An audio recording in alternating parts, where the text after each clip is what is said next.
جب حضور مسجد نبوی سے باہر نکلتے ہیں تو آگے حضرت عمر و ابو بکر رضی اللہ تعالی عنہما کھڑے ہیں. چہرے کے اوپر عجیب اداسی ہے. کہا عمر ابو بکر اس وقت کیوں کھڑے ہو؟ عرض کی حضور بھوک نے گھر میں ٹکنے نہیں دیا. ہم نے چاہا حضور کا چہرہ دیکھ لیں تو کچھ پیاس بجھ جائے، کچھ بھوک مٹ جائے. حضور نے فرمایا میرا حال بھی یہی ہے. جس چیز نے تجھے گھروں سے نکالا ہے وہی چیز مجھے گھر سے نکال لائی ہے.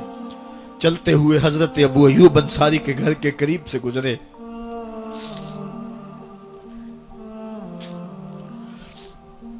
حضور کی خوشبو پا کے وہ باہر آ گئے. عرض کی بندہ نواز آج میرے مہمان نہیں بنتے؟ حضور نے کہا تمہاری مرضی. گھر لے گئے، چٹائی بچھائی، حضور کو بٹھایا، گھر والوں کو بکری کا بچہ ذبح کر کے دیا. کہا جلدی جلدی کھانا تیار کرو، میرے آقا کو بھوک لگی ہوگی. یہ کہہ کے واپس آئے، حضور کے پاس بیٹھے. نظر چہرے پہ پڑی تو گھبرا گئے. نکاحت کے آثار اتنے واضح تھے کہ سمجھ آ رہی تھی کتنے دنوں سے حضور نے کچھ نہیں کھایا.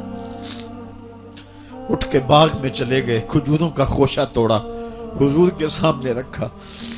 کہا بندہ نواز جب تک کھانا تیار نہیں ہوتا یہ کھجوریں تناول فرمائیں.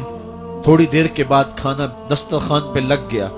حضور سے عرض کی گئی حضور آئیں کھانا تناول کر لیں.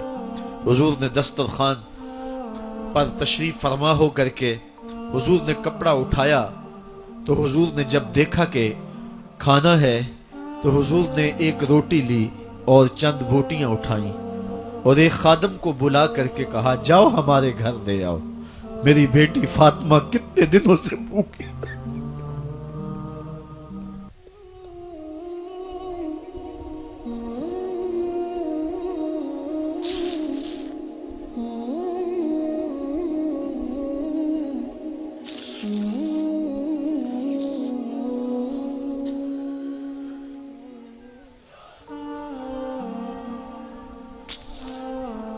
کہا جاؤ ہمارے گھر دے آؤ، میری فاطمہ کتنے دنوں سے بھوکی بیٹھی ہوئی ہے.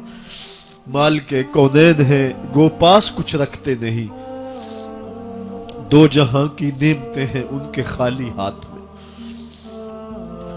آپ کو پتا ہوگا کہ جب میرے رسول کا انتقال ہوا ہے، حضور کا وصال ہوا ہے، تو حضور کی ایک زرہ ایک یہودی کے گھر میں گروی رکھی ہوئی تھی. حضور نے زرہ رکھ کر کے اس سے قرض لیا ہوا تھا. یہ اسلام کی غربت کی کہانی ہے اور پھر اللہ نے اسلام کو امارت کے رنگ بھی دیے.